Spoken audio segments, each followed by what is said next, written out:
I say when you're first starting, nobody cares about you specifically. What they care about is what you can offer them.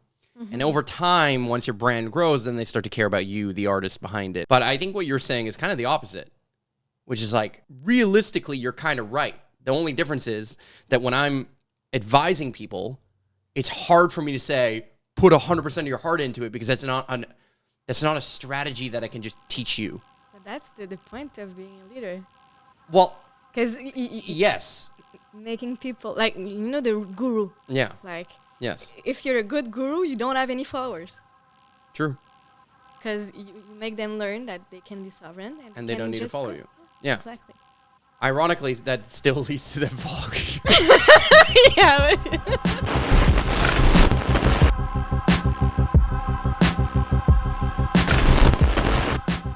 When you're doing your art, yes, do you feel now that it's your career more of a pressure to like do more or to create more? Well, I at one point sometimes. Yes. But I don't go there. Why? What happens when you go there? Well, I lose the spark. And it won't stick, because when you draw, I don't know, for me, when I draw, it's like I have that vision. I live that moment. I have that vision. The image is there. I draw it. And at one point, it just clicked inside of me. So I know when it's right or not. Okay. Yeah. So, but I really need to feel, like it's kind of like a meditation when I draw. So when it clicked, I'm there. It can go. But if it's not made from here, yeah, I won't just have the impulse to do it. I need to wait for the impulse. I hear you. you. What would you say helps the impulse? How do you, like, is there something, like, is there a way that you could, because what you're basically saying is that you're waiting for the flow state of sorts.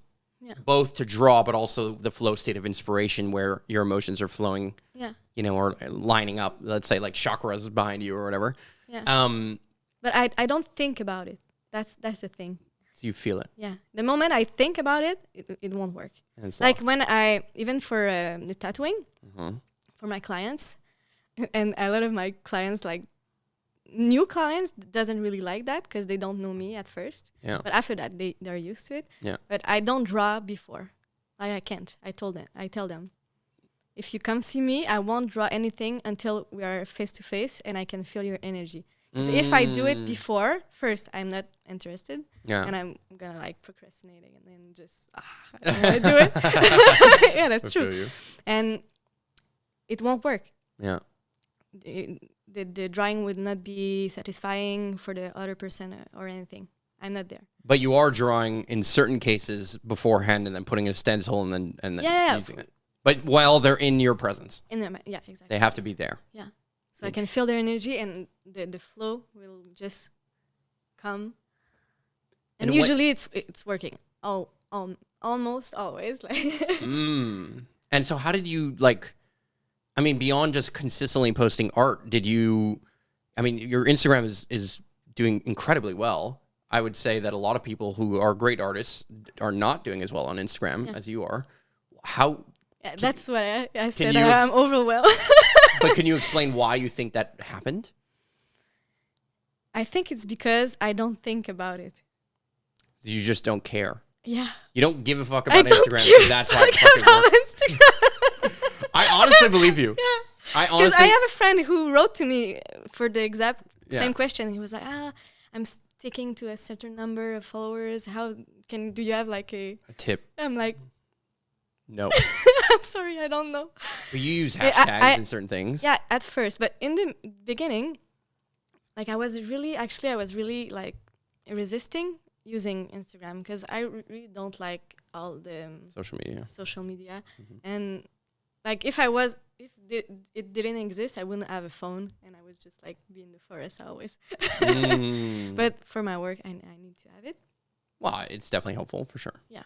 I mean, just even coordinating with people or communicating, obviously people see your art. They're like, I would love that piece on my thigh or wherever, right? Exactly. Yeah. But at first I was resisting it. And after a moment, I was still posting some of my art and everything, and people were beginning to like write to me and just tell me that was good for their heart to see my work, and that it was like making them evolve and growth and everything. And I was like I was receiving all that love, and I was like, yeah, okay, maybe it's working, maybe like it serves something. Well, it's definitely serving something. Yeah. At first I was like, okay. Well, a lot of people share it. I know. I've seen people for real, every day I receive so much beautiful message and love, and I'm so grateful. I find that so fascinating. Yeah. I find it I think what's really fascinating about you is that you're just genuinely in that flow state. Because I speak to some artists, look, one of my best friends is an artist. His name's Germ, but he tries harder than you do. You know what I mean? I don't know what, it's not that he doesn't, I'm not saying he works harder than you do. That's not at all what I'm saying. I'm saying he's he cares about the response more than you do. And he definitely moves, he paints what he wants to paint when he wants to paint it. You couldn't commission him to do anything. I've asked him for literally months now to paint one painting of this character. It's called the Corporate Ladder Wolf that he invented. It's his character. I just find it absolutely hilarious. I think it's one of the funniest characters because what he does is he plays that character anytime he has to sell his art. Oh yeah. He has this little stick. It's like a paper. It's like a cardboard wolf that looks very Japanese in nature, kind of Japanese cartoon style in nature. Yeah. And he speaks in this oh, you have to get the queen's face, Germ. You know? Oh yeah, I saw. Yeah, it's hilarious, and I find it so funny because I think I resonate with it because I think a lot of my own art is held back by the fact that I'm having to take part of my art and turn it into a way of earning a living. Yeah, and you're doing the same thing. Realistically, you're creating art. People see it. They're interested. They like you. They like your art. And they're saying, I want that somewhere on my body. Or I want that on a canvas or a T-shirt or whatever other thing. But I'm sure that the canvases and T-shirts are a portion of your... Yeah, it's a smaller portion of what your actual income, right? So your real income is coming from the fact that somebody sees your art, they feel moved by it, and then they say, I'd love a tattoo or whatever it is. Yeah. Great. He is also pushing in that way, and so am I, but I don't feel like I have the same flow. I just can't... It's almost like I don't... Maybe the better way of saying it is I don't trust it. Your flow? I trust my flow, but I don't trust that it's going to support the lifestyle or give me enough resource to do the things that I want to accomplish. Yeah, but that's just a fear. Yeah, maybe. Yeah. I know that it would be enough for me to live my life. I don't know that I would be able to earn enough extra income to then do things like the farm and the other things that I'm doing, which cost an enormous amount of money and are people really don't understand how much time, energy, resource it really takes to do some of these things. Yeah. But the way I see it is I don't see it as a cost, I see it as an investment because every time I go to the farm, it's better. Literally every single time, it's wow, this is getting better and better and better and better, and it's getting more and more attractive in every single way. Yeah. And I feel like it's stewarding a space that for me is my dream. It's a long-term version of art. Yeah. But I try way harder than you do. Yeah, but the thing is, at first, when I was drawing, sometimes I would check, okay, so this drawing is more popular, I'm going to do more like this and style. Everything. Yeah, that style. But every time I would go in that kind of direction, I would get lost. I would get lost, and the people that was coming to me wouldn't be the good person, the good people for me. So the moment I really get into my heart and I stayed there and I anchored there, the people that are coming to me, my clients and everything, I choose them in the flow. I don't have any waiting list. I'm okay, I have a moment there that is free. Who's there? Okay, this one. Wow. Yeah. So you just go straight into the DMs and say, who messaged me recently and who do I feel called to Exactly. And every time that I go there, there's something, an exchange, a creative flow that is there that is perfect. It's arranged by God. But that's really, really brave of you. And I say that's really brave of you because you also have a child. Yeah. Meaning, you have responsibilities. You're a single mom. Mm-hmm. I mean, that's not easy to just say, hey, I'm going to trust that all my bills are going to get paid, that everything's going to work out. And like, I trust that all my bills are going to get paid too. I just don't know that I don't know. Well, I think it boils back to the piece of advice that Italian man told you. Yeah. Which is that unless you're 100% committed, it's actually not going to work. Yeah, exactly. So the same is true of like if I quit everything and I only did my podcast, I would somehow find a way to make a living. What's the phrase? There's a phrase like that, like where your mental or energy goes. No, it's where your attention grows. And the energy flows. Yeah, exactly. Yeah. But that's true. Oh, 100% and that's true. like exactly my point and how I live my life. And I have trust and faith that the universe supports me. Always. I think it is supporting you. Yeah. I mean, like clearly the energy, both in your art, but also in the response to your art is there. Mm-hmm. And there's a reason for that. And I think it's like my experience is in the way that you just energetically show up. Like, I think it's like you live your art. That's the best way to say it. Like when I'm around you, and I'd say something similar about Bo, by the way, one of our friends, Bo. The energy that you exude, it's like I feel seen in a different way by you than I do by others, if that makes sense. Yeah. And because of that, I give you a different energy as well. Like it's like I know you wouldn't accept anything less from me. Exactly. So sometimes we don't talk. Yes, exactly. I know that you wouldn't accept anything less than me showing up in a particular way. Exactly. And being vulnerable in a particular way. Because there's an element of vulnerability in it. Yeah. Yeah. And that translates to the experience that I think I would imagine people have getting a tattoo from you or when they experience your art. Yeah. Yeah. Because when I see your art, it's funny, when I see your art, I just think of you. I don't get super lost in the art every time. I just think, I wonder how Sarah's doing. Yeah, like, that's why, because it's my journal. But you feel it because you're. I feel it because I know you, and I've met you, and I've been able to. Maybe because you're sensible too. Maybe.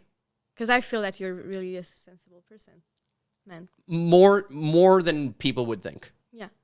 Yeah, I think more than like this gives me or says the story of. People can't feel your energy. Yeah. They can sometimes in the same way that they feel your energy. Yeah.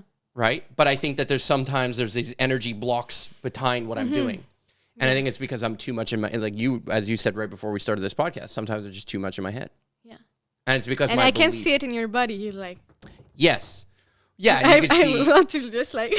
Well, and you'll ask me about it. Like we've been at the farm a couple of times where you'll be like, what's going on in your mind? Because you could see that I'm a million miles away all of a sudden. Exactly. And you're not present. Yeah. Yeah. So would you say that presence is probably the thing that is like the most consistent component of how you continue to stay in your let's say your art channel? Yeah. Is just being as present as possible every day? Every day. Yeah. Yeah. I'm trying to be as present to my breath, to my soul, to my heart as much as I can. See, I feel like I'm so bad at that. Like truly, I don't think I'm very good at being that present. I'm very good. Better way of saying it, I'm very comfortable at going far into the future and then orchestrating back to the present moment. Yeah. Where when I'm in a present moment, I'm actually pretty good at it. Like I'm pretty good at being present when it's time for me to be present. Yeah. But in other moments, I kind of disconnect in some ways. And I use studying other things as a way of disconnecting. Like I use YouTube and studying random science geeky stuff or studying random things as a way. But we all does it. We all have that. Yeah, of course. We all have some outlet of some kind. For some people, it's music. Other people, it's poetry. It's always going to be like that. Like it's a defense mechanism to like really. Yes, and every once in a while, we just want to shut off our brain or emotions or go in one way or the other. Because being present really in the moment is being present with your emotion and with all your layers that maybe you don't want to see and feel. Yes. Be there with. That's why we just. Well, we stay busy. Yeah, we stay busy. Exactly. But we get really tired. Yes. Yeah. Which is how I feel today to some degree. Yeah. I feel like I know where my passion is in certain moments, but I get lost in justifying my way. It's like I spend a lot of time trying to go from A to B, but often going through C. Yeah. That happens to me a lot. Yeah. But it's the moment you make the choice. You have to make the choice. It's like an anchored choice, soul choice, to be really there and to go in that direction. And everything's gonna flow after that. That's the thing, but it's really trusting that if you take that leap of faith of just throwing yourself out of the, you're on top of the mountain and just throw jumping yourself off the edge. Exactly. Yeah. But the moment you take, just before, it's the... But I feel like I've done some real big leaps of faith. Like the farm is a leap of faith. I think during all your life, you have to make big leap of faith. Over and over again. Yeah, I've done a couple. I've done a lot. Like compared to most people, I've done a lot. I read a phrase that says like the longest road for a man was to hit the mind to the heart. Yeah. Yeah. And it can take all life. Yeah. To go from there to there. Yeah. But it's the most precious. So what would you say, like what would you say is my leap of faith right now? Like if you had to like just like paint upon me. To just be. You think so? Yeah, to just be. You want to tell stories? Tell stories. Like I said earlier, like you talk like telling stories. But where are the real stories? Yeah. I love to see you talk and when you're at the farm and you're explaining your passion, your projects, and yeah. Like I think it comes out in the podcast. Yeah. In this state, I think I'm telling stories. Sometimes when I'm speaking with somebody else, it's less me telling stories, me more just digging or kind of conversating. But when I'm alone, or I say alone, like Kyler's here behind the camera, but the when I'm doing a solo cast and I just pick topics and I just go down the rabbit holes of those topics, I think that does come through.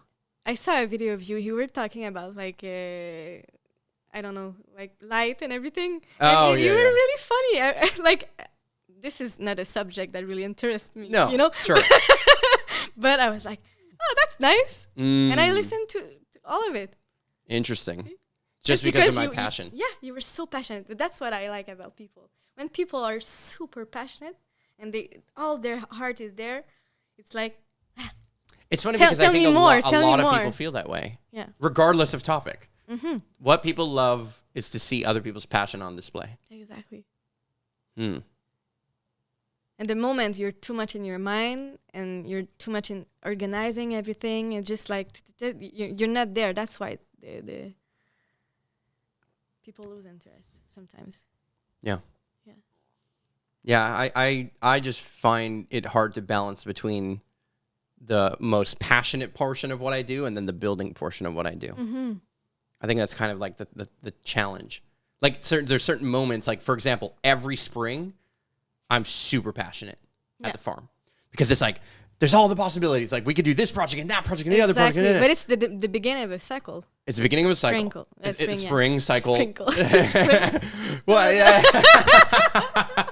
No, I mean it is though, right? Like in a weird way, it is. Yeah. It is an exuding energy and force where the sun is starting to grow. Everything in life, particularly in Canada, is growing in a very particular way, and so you definitely feel a resurgence of energy and this kind of growing feeling. But as summer approaches, like literally as it gets to peak summer, I always have like a little bit of a woo, okay.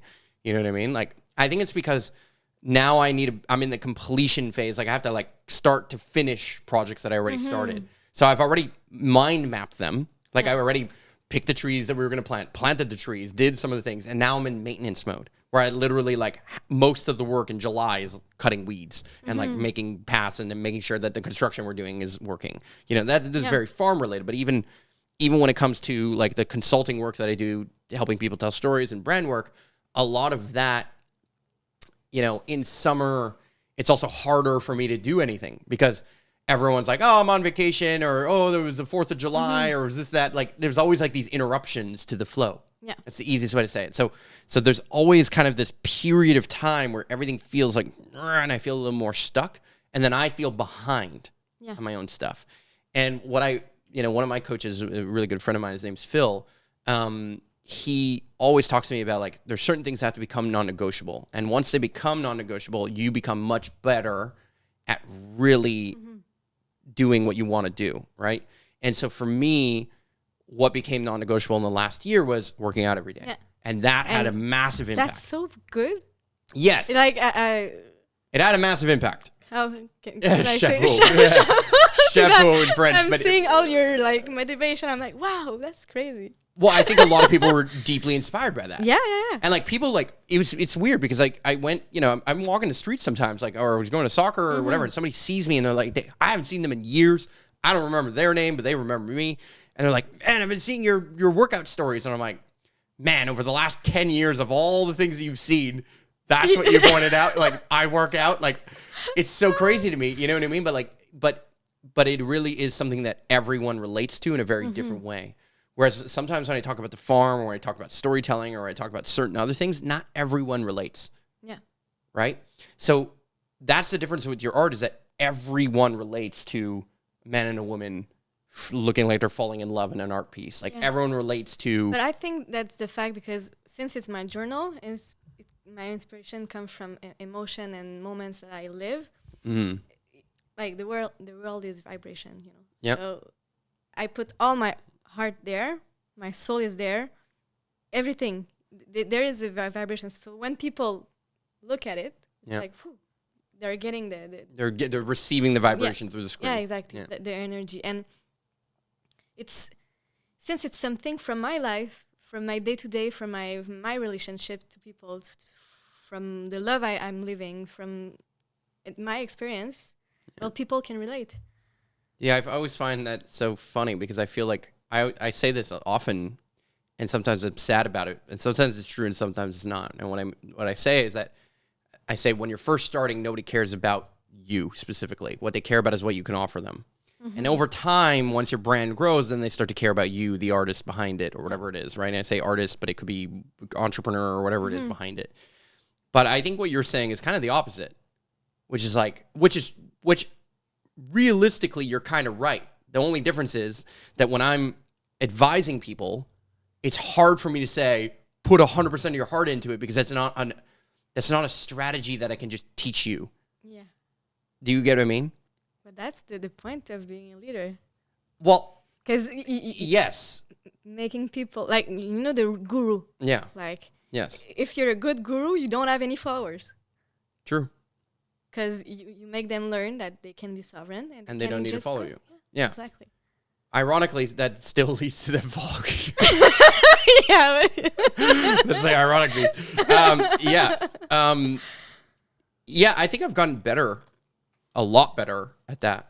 I think when I originally started, I've had like this wave in my timeline where when I originally started the farm, it was like this surgence of energy around me and also the people around me. We were all awakening in a very beautiful way. Yeah. So it's partially me, but it was also partially them, right? And for different reasons, different people followed us and followed the journey. And it made this wave that I cannot fully explain. And then there was like this down period. There was this like period of time where we were just trying too hard. Yeah. That's the easiest way to say it. But it cycles. Yes. And now we're coming back on that. Yeah. And I think it's partially because my own energy has like re-involved itself. And only over the last 2-3 weeks has it like kind of like, I'm like, okay, I need it, whatever. Yeah. But last week I went, like, luckily, we're Wednesday today, but when I went on Saturday and even Sunday, like my energy was there again. I was like, okay, I wasn't in full strength, but it was coming. Like I'd gone through the worst of the summer dip, let's say, the summer blues. Yeah. where I feel like I can kind of resurge and end the season strong. But the thing is, we grew up in a capitalist society where performance, we have to work, we have to be, Yeah. like the more and more you do, the more you get, But that's a problem. Because we live in an environment, we live close to nature that have cycles, and animals follow cycles. There's spring, summer, winter, but us human living there in that kind of society, we just learn to not be like connected to our cycles. Yeah, and we're expected to show up 9 to 5 every day. Exactly. So we are out of alignment from our instinctual nature. Yeah. But what does it bring? So you're in the low part, and you think it's not normal, but it's normal. Well, no, I think it's normal. But usually I accept it much like, more now. I do accept it much more. Mm-hmm. I do. I hear what you're saying, and because I didn't before, I would just like power through. Like, how do I get more caffeine in the body? Like, how do I like super hack and charge in there? Or maybe I take like whatever, like a microdose, and now microdose for 7 days. Now bring me back up, And no, for real, like of course, you take microdoses, it can definitely. I tried re-spark sometimes. Yeah, it depends. I think it works differently for different people.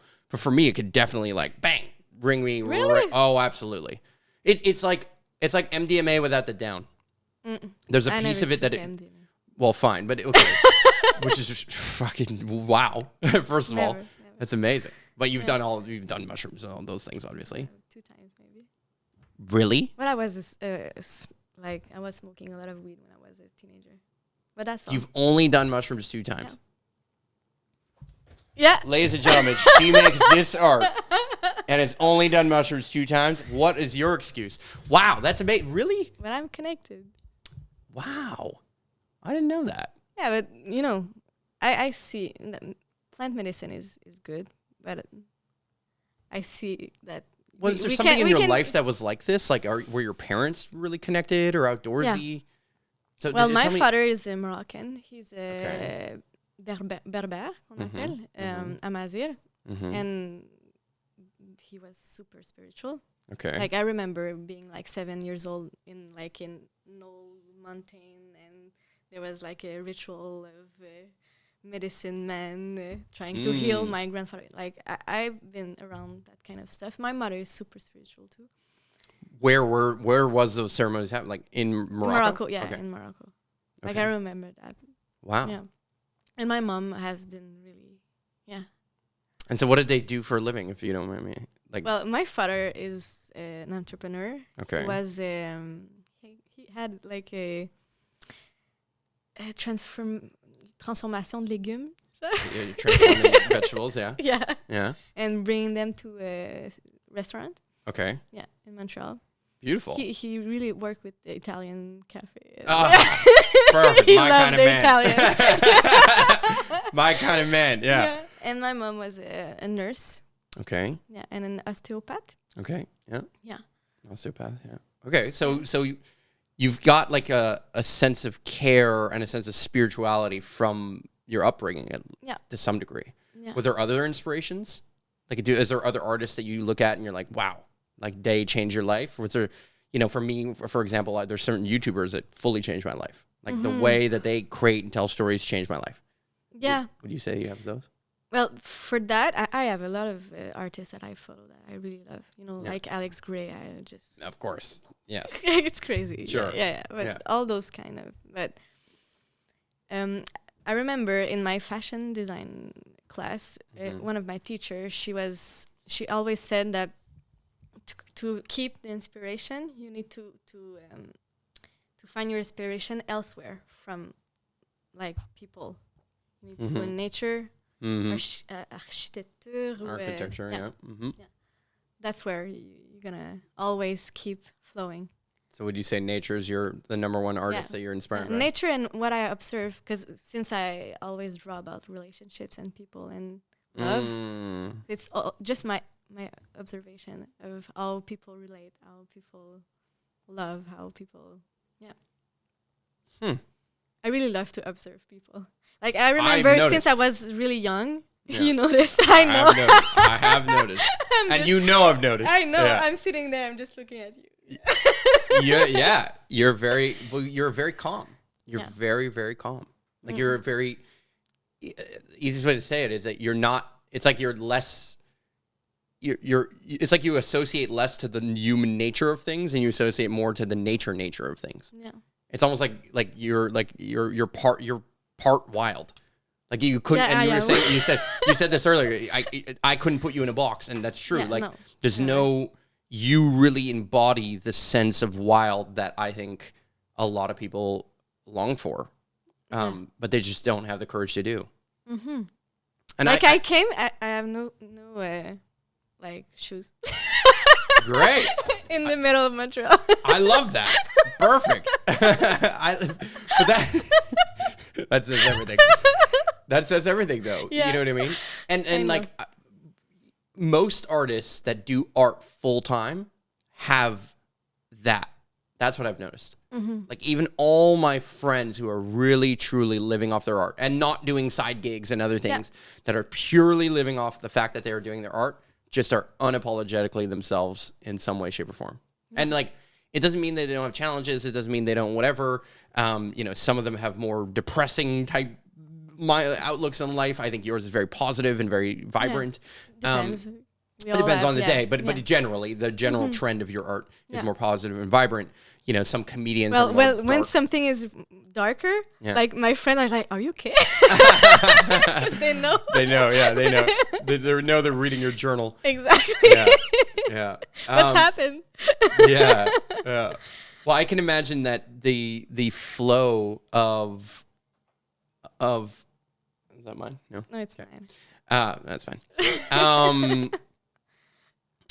I can imagine that there's a flow of so much inspiration that is constantly found by just the world around you rather than other people specifically. I don't know how to say that. Like what I mean by that is I feel like I'm more motivated by other artists, but I would imagine although you follow other artists, I feel like your motivations come from a deeper place than mine. Like it's almost like you're tapping into a root energy. Yeah. And a deep primal energy. Do you know about human design? I do. Yeah. Yes. I'm a manifester. I'm a projector. Yeah. Yeah. So what I learned about that is that we have the flow. But I was talking to a friend about that the other day, and I believe that I'm like connected to kind of a cloud of ideas, because not just for my art, but in general, even for my friends and close people around me. Yeah, I have so much ideas for them, for me. Every day I can have like 10 new ideas for business or for art or for everything. It's like I'm connected to some clouds of ideas. But you're good at staying like focused on what you do, though. Yeah. Because a lot of artists have lots of ideas, but then they also get lost chasing them. Oh, sometimes I get lost. I'm sure. Oh my God, I'm doing pictures of you lost in the forest. Yeah, but I don't post everything. But like just this week, okay, I was doing my pyrogravure, like wood burning on wood with my drawing. Yeah. And after that, I was like shaping rocks to make earrings. And after that, I was like trying to make flutes with my friend. And like, I'm always trying new stuff. A month ago, I bought clay to do like sculpture of women inside of them with the rocks and everything. Every time I'm trying like new stuff. This is just like the beginning of the iceberg of my creativity. That's true. Yeah. Yeah, I can see how that's very true. I guess I'm still amazed at how consistent you are with it. Yeah. How consistently your art like hits the hammer on the head in that way.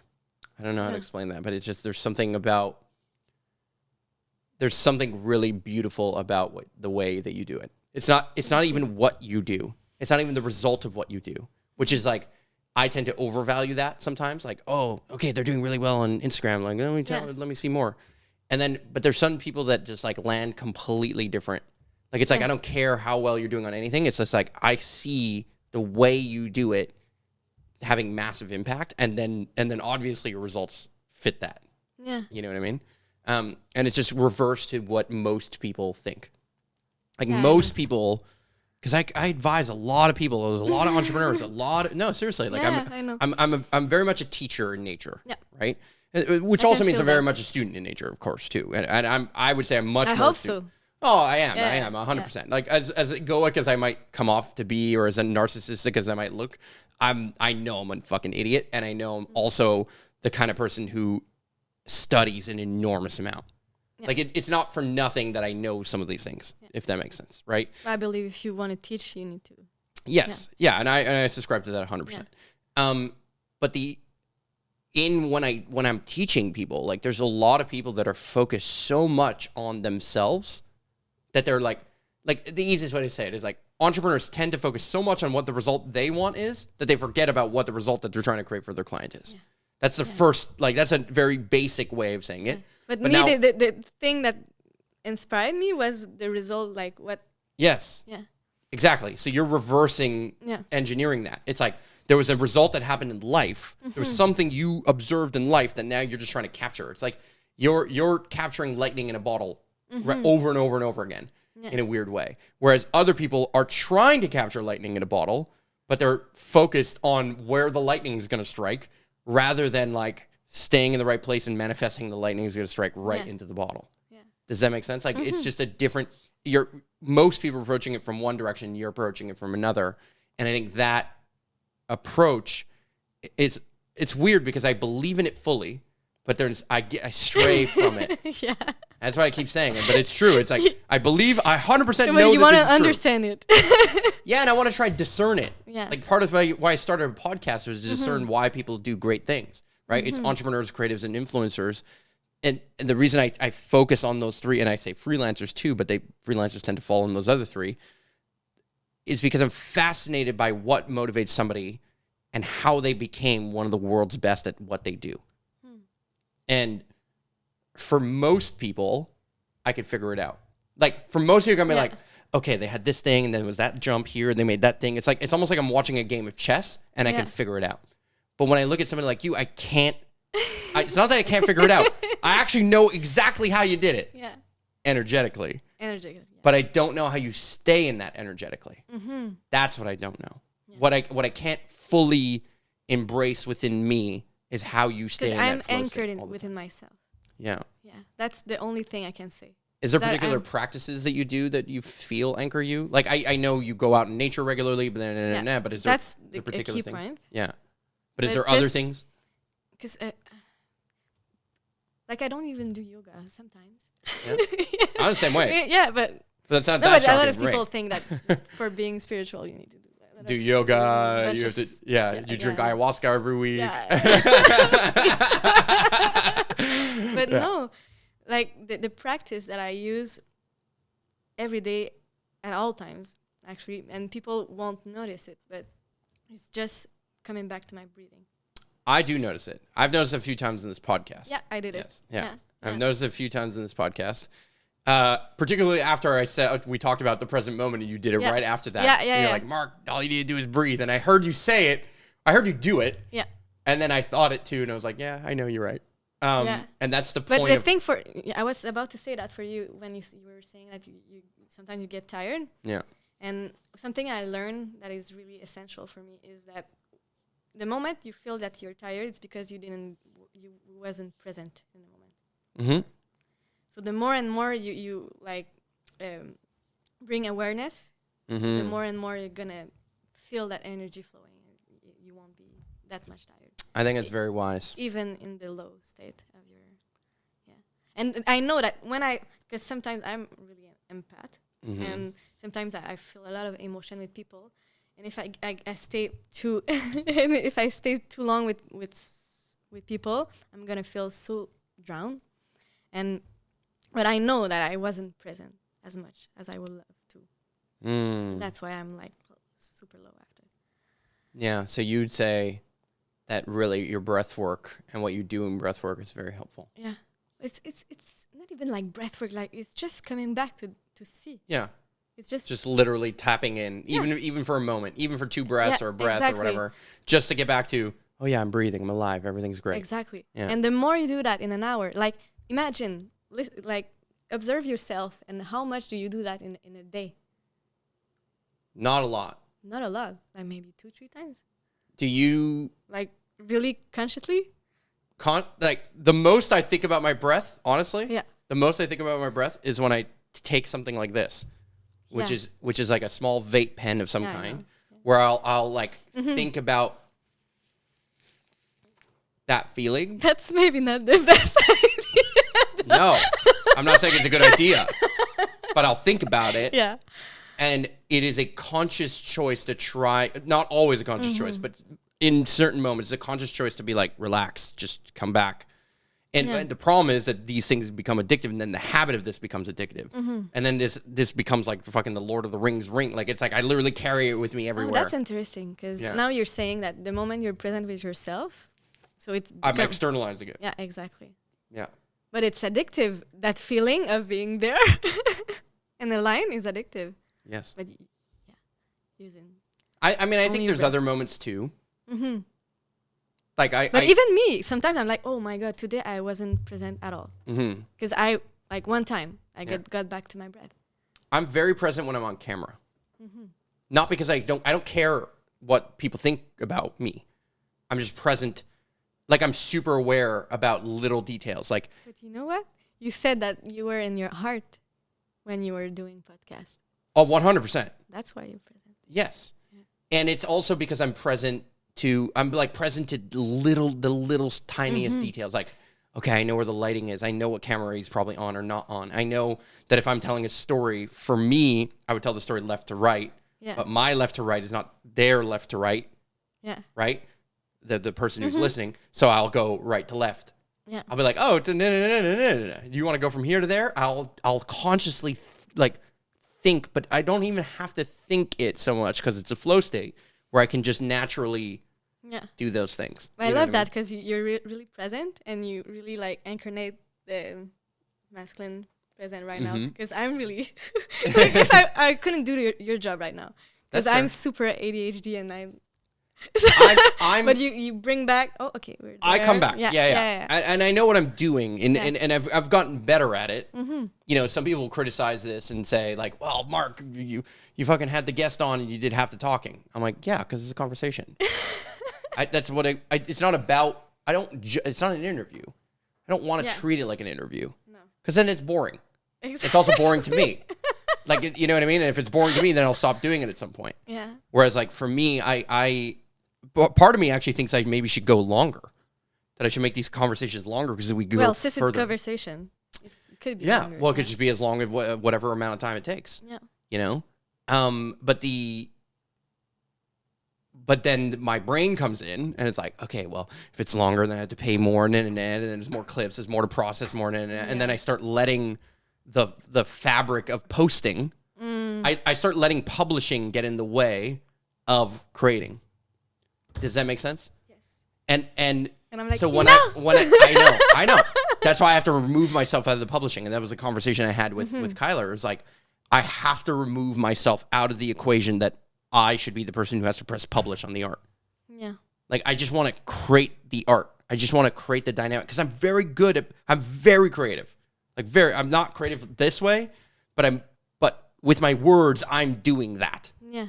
Like, in my own way. Yeah. Right? Like, I'm finding somebody's heart and bringing them to enroll into something of some belief of some kind. And I'm not saying that belief is in me or in the farm or anything. I'm saying into, like, you can do anything, or you can, like, a belief that it serves them fully for them. And the idea that I can do that with my words and my movement and my presence in certain ways, I know I'm doing it. Like, I know it's working and I can see it working. And in certain moments, just like I would imagine in your art, you can be very present in doing the line, but you can also kind of like know where it's going. Yeah. Right? Like, there's a part of you that even when you're present by drawing a single line, you're already kind of planning or think. It's almost like you've already drawn some of the other ones. Oh, it's already, the image is already there. They're not there. Yes, Everything exactly. is there. So there's a piece of you that ran into the future and ran back to the moment of drawing the line to get to that future piece that you've already envisioned. For tattooing, yeah, I do a lot of intuitive tattoo, and that's the one I prefer. Like we do a ritual, we sit, we meditate together, and we just talk. I let the people in front of me just talk. Talk to me about you, what's alive in you in the moment, and I just have an image of something, and it's just in the flow, feeling the energy. And like, for example, I have a friend. She needed to be really anchored because she was all in her head always. So I had that image of a woman like standing straight with all the roots going to the center of the earth, and that's what I draw for her as a tattoo, and it was really perfect. I had the image that came. Yeah. Yeah. So it hit you. Yeah. Yeah. It's a hit. It's an impulse. It's like a gut. There's something in your gut or in your heart or wherever, somewhere, but it's somewhere in the body, and it kind of it grabs you, and it's like it's here, and then you keep it. Exactly. Yeah. Yeah. Do you ever find it leaves? Does it ever leave? Sometimes. Like, have you ever had a moment where it's like, I got the hit, and if I draw it right now, I can do it, but if I don't draw it right now, I can't? Yeah. Well, it's as I said earlier, the cloud. So the cloud moves and shifts and changes. Exactly. Yeah. And sometimes you hit like a collective. Well, it's back to the lightning in a bottle. Exactly. Yeah. The cloud. It was a great analogy. The cloud and the lightning in a bottle. It's all part of the same ecosystem. Sometimes the cloud is there and it moves, and it has some ideas, but those ideas come and go, and only some of them come down and get captured into those bottles in the form of lightning. Yeah, exactly. Let's say. I love that idea because sometimes you like throw the idea back. And you know that somebody else will take it. Yeah, totally, 100%. Yeah, no, 100%. I have tons of ideas like that too. Yeah. I think I get anxiety from like overthinking, which is, I can end that sentence there. I get anxiety from overthinking, period. But if I want to add more to that sentence, it would be I get anxiety for overthinking how I would execute ideas.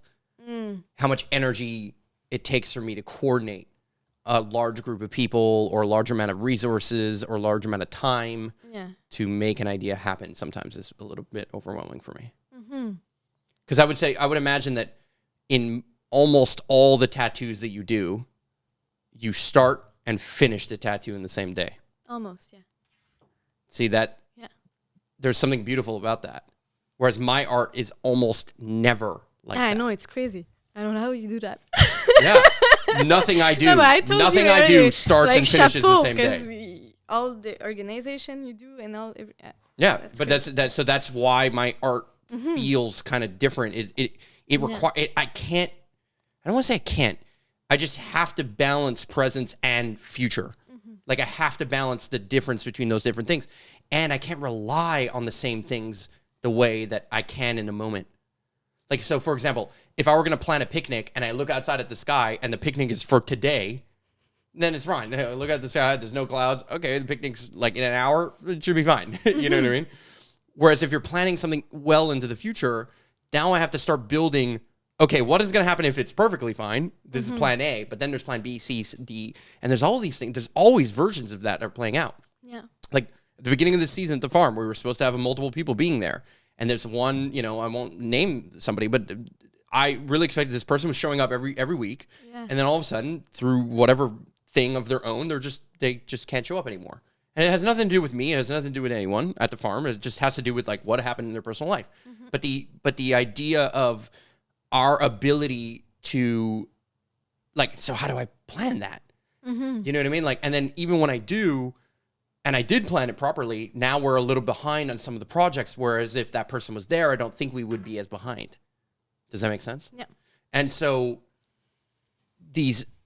what then happens is there's a ripple of impact from one domino falling.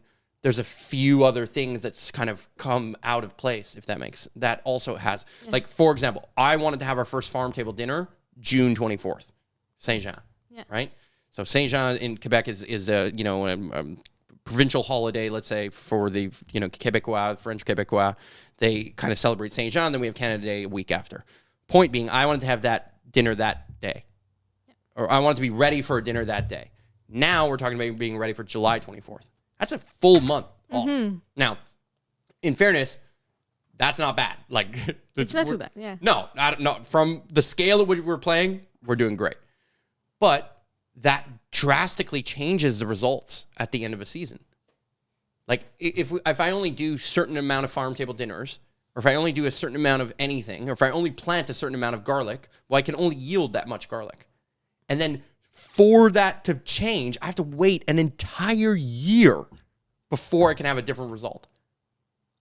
Whereas if I were in the business of doing what you do, yeah, maybe I drew this thing and it didn't come out that great, but tomorrow I can draw another one that's that's fine. For sure that you have a lot more there's more responsibility in a different way to doing those kinds of things, and I think that can eat away at me.